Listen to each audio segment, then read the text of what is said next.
Right, okay, so we're going to try the arch paper today to see what sort of effects we can get. You can, if you want. Let's start with my trusty blue. Always a good color to start with, isn't it? Picking up paint, twist the brush in the pan to collect more pigment. You can, if you wish, get a, oh, you can't. If you add enough water to it, you can, if you wish, get a wash, if that's what you need, right? But you can see already it's breaking up at the edges of the paper. Come in closer so you can see, you know, sitting miles away. I don't mind how crowded around me you are. If you can see, that's good, you know. Right. But supposing you wanted to make the water sparkle. Painting a picture, say Venice, and the water is sparkling in the sunshine. What you need to do is try it out on a piece of paper first. You see that's too full, got too much water in it. So if I just take some of the water out, try again, that's better. So I can just pull it across like that. And I get that sort of effect, right?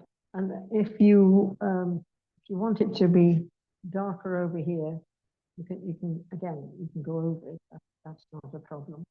Don't scrub it backwards and forwards, because what you get then is, you know, really disaster if you're playing on your things.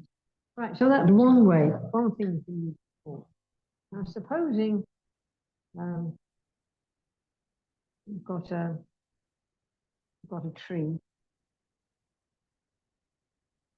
More paint. So you've got your tree trunk here, right, and you've got branches going off into the sky. This is now sky, right? So you've got branches going off into the sky like this. If you take if it's winter time, if you mix your paint, again, fairly thickly, try it out. Right, now I can put the dead branches on the, you know, those branches you can see, those hot mist branches that you get. Well, just twigs and there's no, you can get a sort of effect. You make your brush stroke go the way you want the branches to go, and you get that sort of effect very nicely. If, on the other hand, it's springtime, you wouldn't just dive into saffron, which is what I'm doing here. You think about it a bit, but for the sake of demonstration.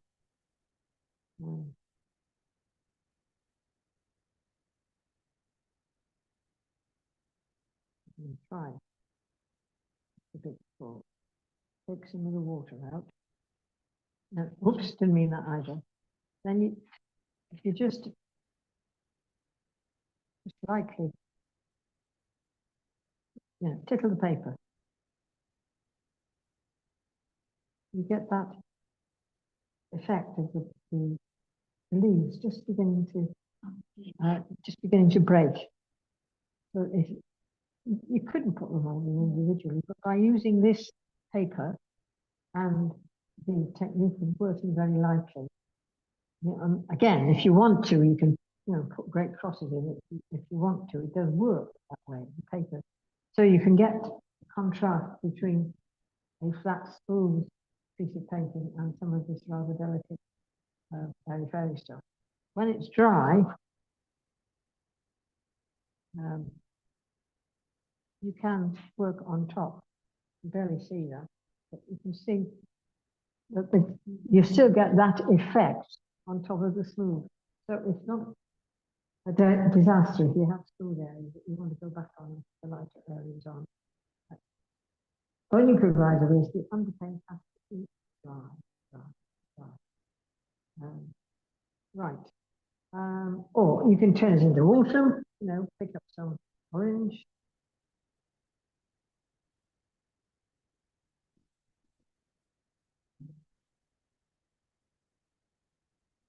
You've got autumn leaves.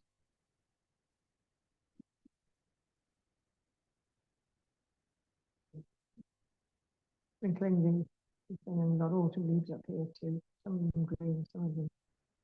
You can just play with it, you know, and get the sort of effect you want to get.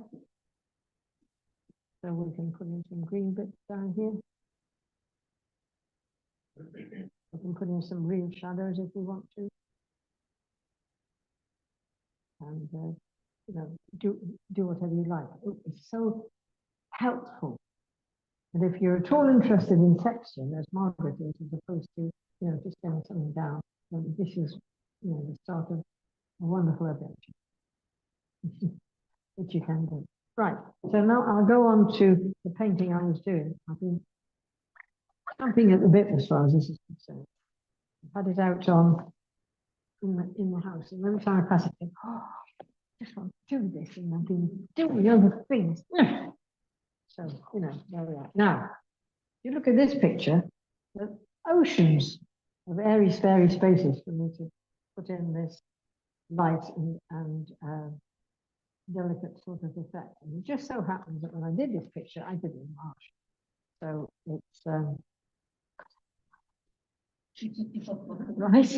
And this is where your knowledge of paper comes in. If you know you want something like this to happen, if you're painting the water sparkling on the lake or whatever, or you're painting the sea with just a massive sparkle, you can help it a bit with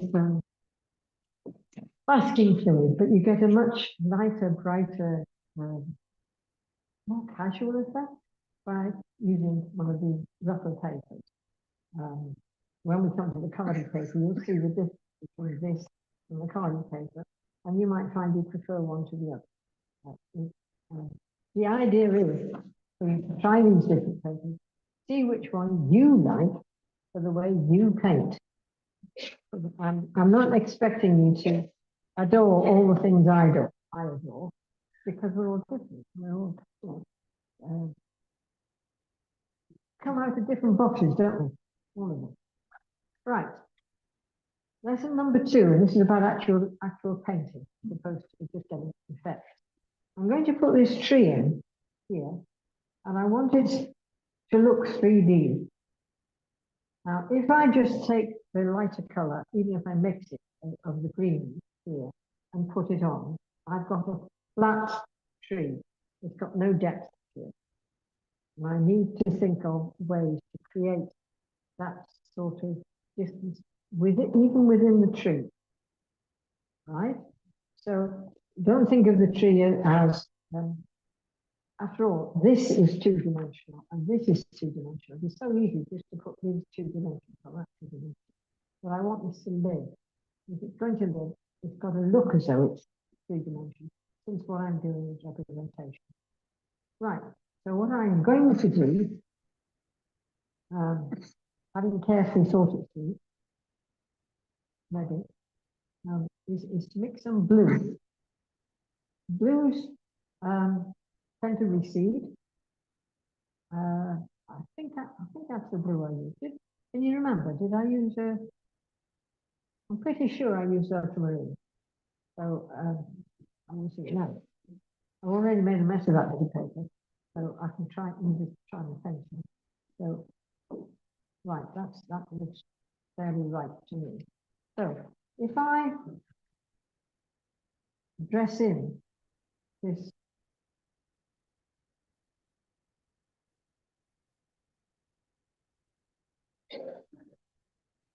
tree with the blue that I've got here.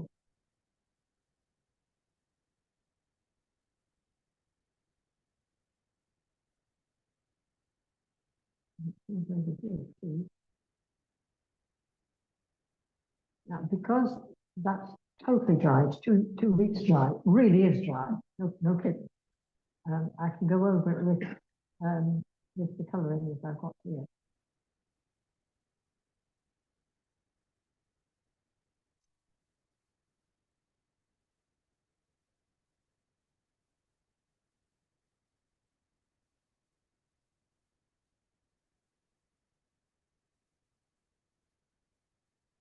I've been thinking about demonstrating. I'm so keen to get on and show you what it does, but I don't take time to paint it properly. And then I think, yeah, it never works when you're doing a demonstration. I can afford to go a bit thicker here because over here it's darker.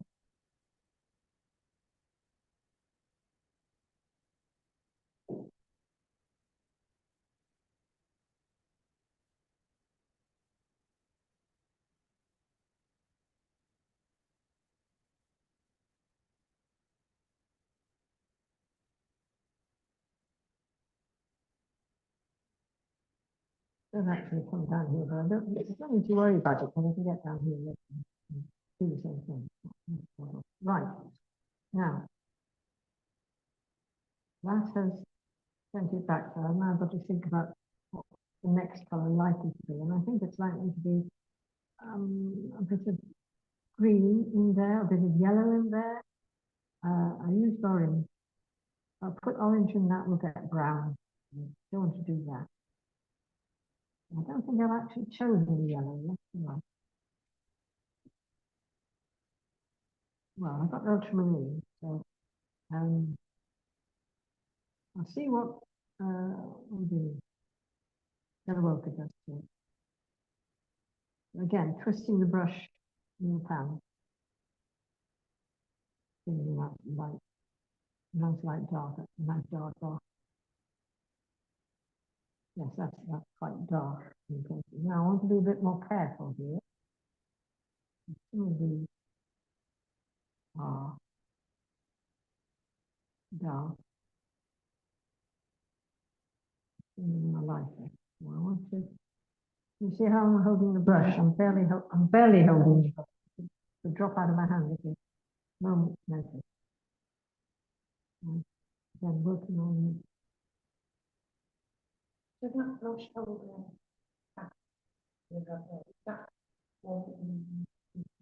Yes, actually. If you hold your brush like that, you'll draw. Sometimes you need it like that, but I very often hold it on the side, like that I'm doing here.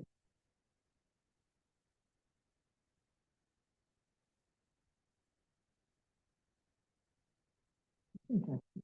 Now, see, what's happening here is where that. Why don't you make me a paper?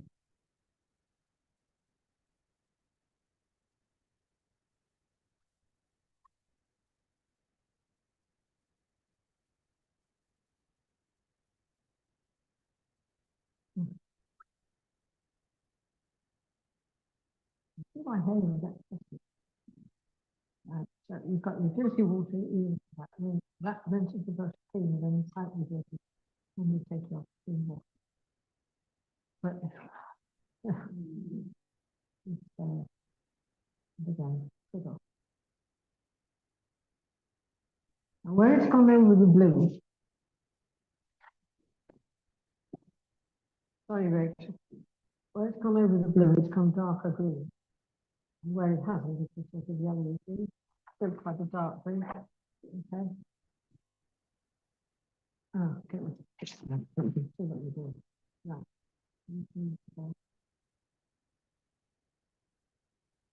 So I'm getting quite a built-up effect now. It is hit and miss still, but it's building up this tree to have dimension, which it didn't have before. And again, if you want to take it really, really quick, you can do so. But I've missed out with the trees behind. I'll put them in afterwards. Then, you know, paint on top of paint. It's not a catastrophe. Right, now I'm going to add a bit more yellow to that to see what kind of. It's a bit gross actually.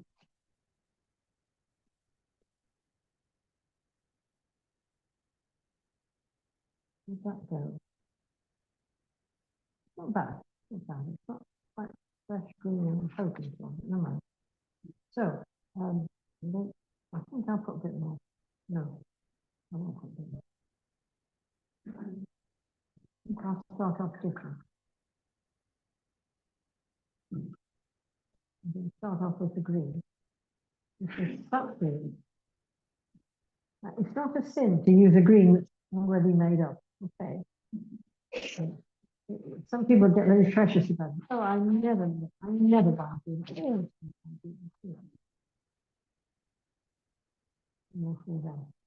This is a sap green.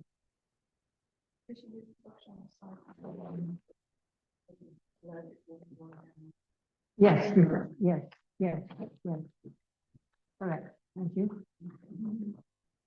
Right now, I've got the sap cream there. I'm going to add a bit of my yellow ochre. Do it. You get, yes, that's the fresher green all together. There you have.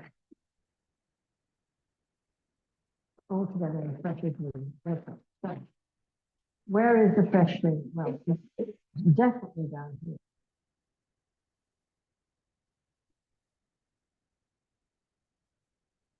And over here. Whoops, wrong one. See, going to get the dirty pots. Very easy, the dirty pots.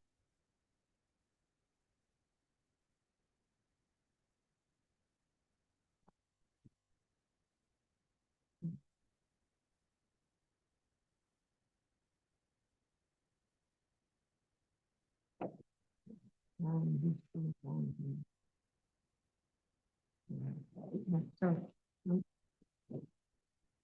beginning to get, excuse me, Rachel, I'm beginning to get a sort of sea-light effect of a right light and area.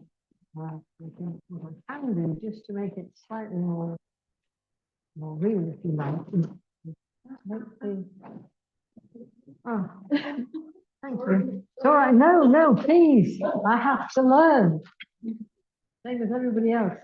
It's so easy. You've got 3 pots there. Why have you got 3 pots? Well, because. So,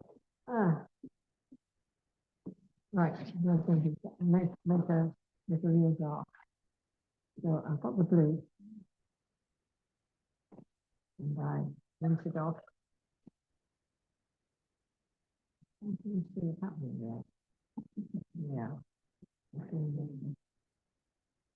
And just add some burnt sienna to mine.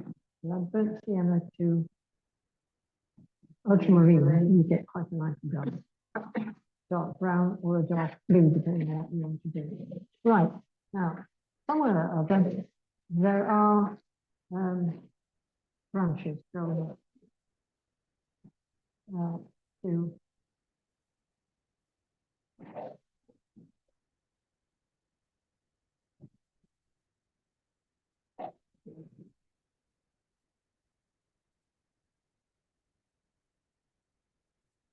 just by adding a little bit of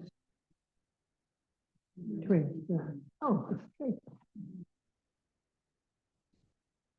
And of course, you can add a little. This corner is quite dark. So if I touch it, add more paint. Then, just to increase the intensity of which is a good effort. Right. So that is the tree. How we're getting on. That's all right. I've got to finish. Let's start in. I suppose I ought to do the other side, but I'm not going to, if you've seen it. So as I come down, I now have this hedge here. And I want to push that back a bit there if I can. I don't think it's right. I have to do that. Okay, so I'll start here and work down and leave that shape there. Because that's the light catching. Can you see? show it on the film again. I'm going to do this hedge here in the dark, because that dark will push this wall forward and leave that edge where it's catching the light. So I'm looking at the top edge of my hedge, the side of my hedge, which is straight, and that top of that supervisor on the wall, right? I've got to bear all those thoughts in mind when I'm painting the next bit. I'm not putting it in the wrong place. So it's a bit of an epic journey. So I want it dark. So I don't want to use too many colors. So I'm starting with ultramarine, which is that the painter's word for.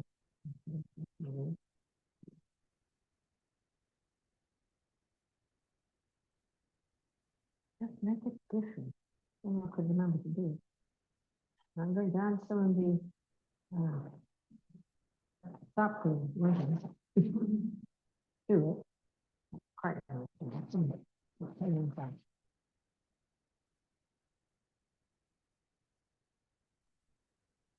yes, it's a bluey green. There. I could add a bit more green to it, or I could leave it at that dark color. I quite like that, but we're coming down here to a dark passage across here as well. And the blue in the green will send it back a bit, so it's not quite so. Now here, I want it fairly solid, because it's defining the wall. Where am I? That bit up there. Okay. So I'm coming down here, and I'm being fairly careful to get the edge of the wall quite sharp. Right, so I'm holding it more like a pencil.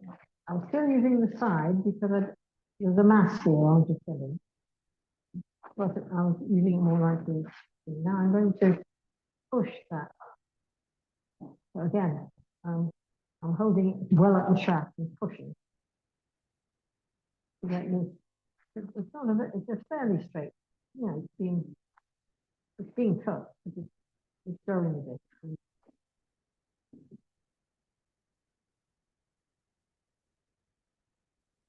I think it goes into there. You know, where it came from. Now I want to come down here with it. And I want to leave that rounded shape. And because I've got this ability to see that the second, I can make that a mighty raggedy edge, which is what it would be if it's ivy leaves sticking up into the air. And that is fairly straight there.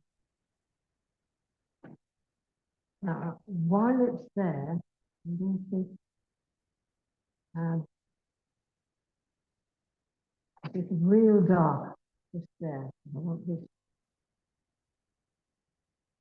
If I put this in while it's wet, it will bleed into the rest of the paint there, and I won't get a sharp edge where it goes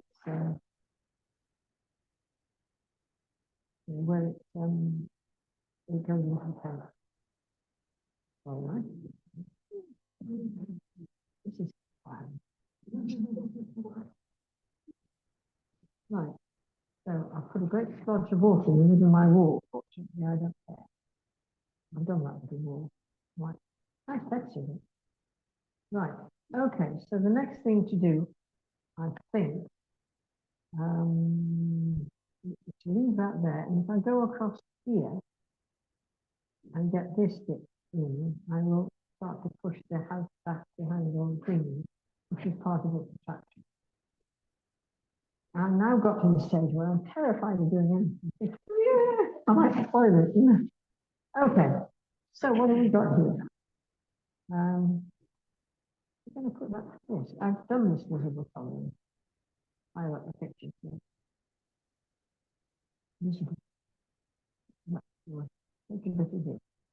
This was ultramarine and no, yellow water. Now, I'm going to leave that So that's the ivy. This comes here. I'm just going to leave an edge, partly because that suggests the light catching the top.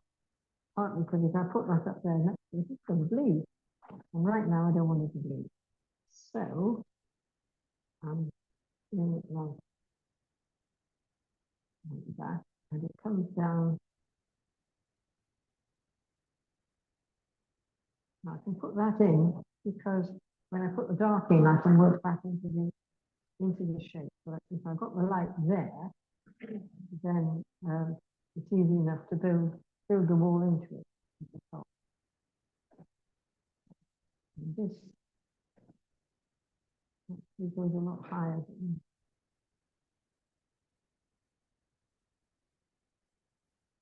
10 minutes. Right, okay. Now I want something a bit brighter. So we got the bright. Oh, we got the bright. Oops, sorry.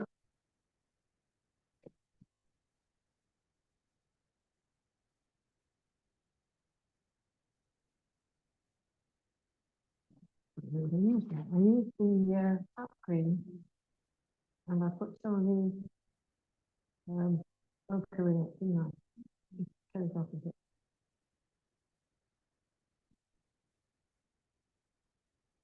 You know, it's clean up your face after. Are you going to do the whole painting thing that thing? Probably. I find Why did you choose that? it's not massive, it's only an egg. Oh, so it's like middle to go. Yes.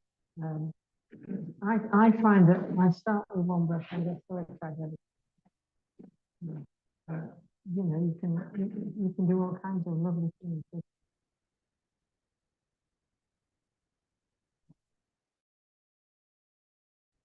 Did you say that's your style? It's just what happens. When you get really involved with what you're doing, what you're using to do it with, doesn't matter very much. When Hazel's painting, she has them all out in a row. She's looking at this one for that one, this one for that one, this one for that. But I can't. It didn't work for me. No. I've got them here, and if I really need a finicky brush doing fine lines, I'll put it there to use. But I usually use that one. I was expecting you to use a bigger one. Yeah. Well, yeah. It might have been the best idea. Well, not No. No. Just saying, I know something. You're right. I thought about it. I probably would have done that because I was comfortable. Spend less time shopping. Yeah.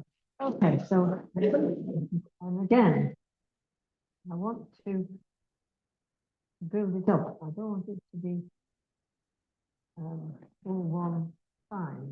So I want to take some of the dark that I've got there. Just first thing, a little bit of the dark. Just to give it depth and distance. Right, that's almost fine. Okay, that's almost a sage is doing. I don't want to use too many colors.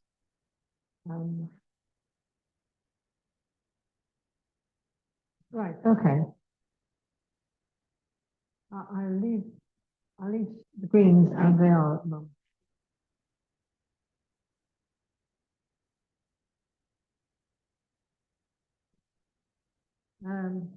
How we fix? I want to start on the wall, but I don't think I've got time to start. Right.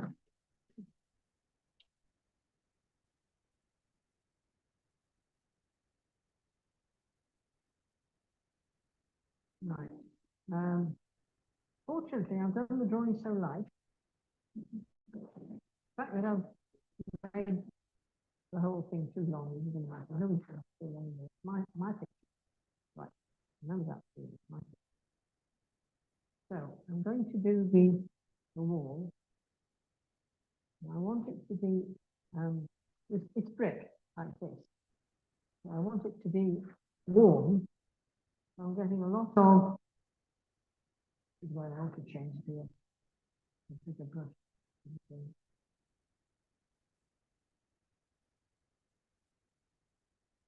Incidentally, I find this very useful. I mean, try not to brush without, people said a dragon. And you think how much these things cost these days.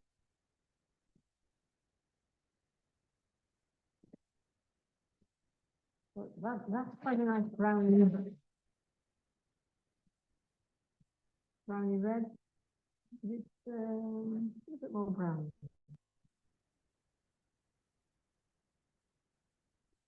I'm making more paint. You know, it really does help.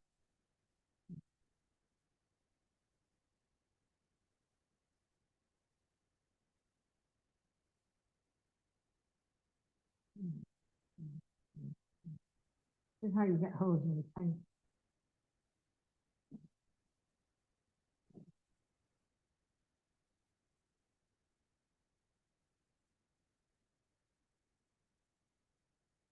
Right, I think that is probably too dark. Too dark? Right, well, we'll go with that. So I'm putting in the wall. So underneath the ivy here, it's quite dark. I haven't put the ivy in yet.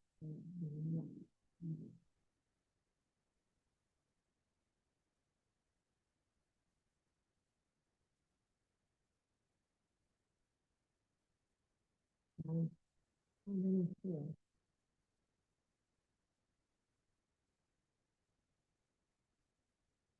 Just trying to see the edge here. Right underneath here, where the things overhang, they are in quite deep shadow. Now I want that to show in the finished picture. Quite a deep shadow there.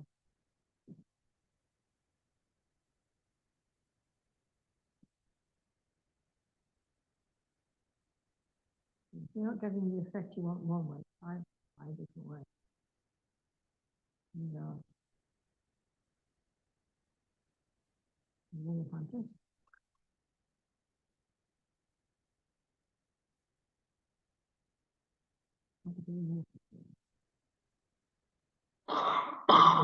bring it down.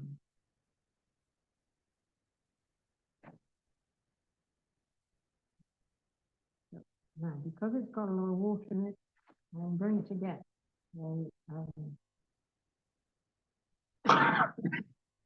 not the speckled effect. That's actually quite useful. So what I'm doing is pulling down the text from that higher level, that a little bit more. So to get this wall in, so that the dark bit is quite definitely dark under the thing, and the rest of it is in, if you like, natural light. That's quite a straight line.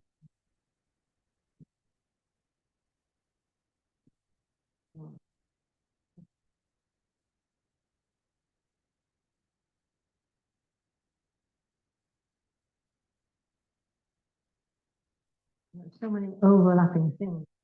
You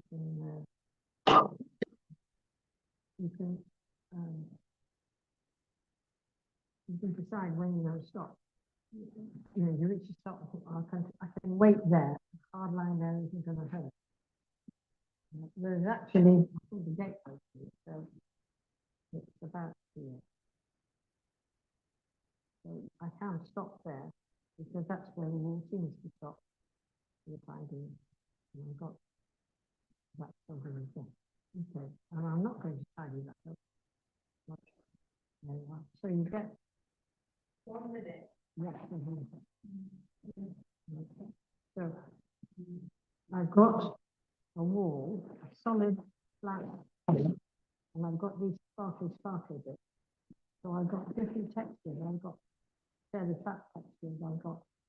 very because I've got broken lines in places where the straight lines would be more correct. But what I'm trying to do is create a feeling of, oh, a happy holiday. This house is just at the end of my brother's road. It's my big gate. And, well, we'll see what you see. That's at the end of the road. And I think, looking at it, I like my picture better. And I love that when I took it. You know, so, you can see where I'm going. It's got to be, and I think I'll stop there because if I start carrying on, I might ruin it.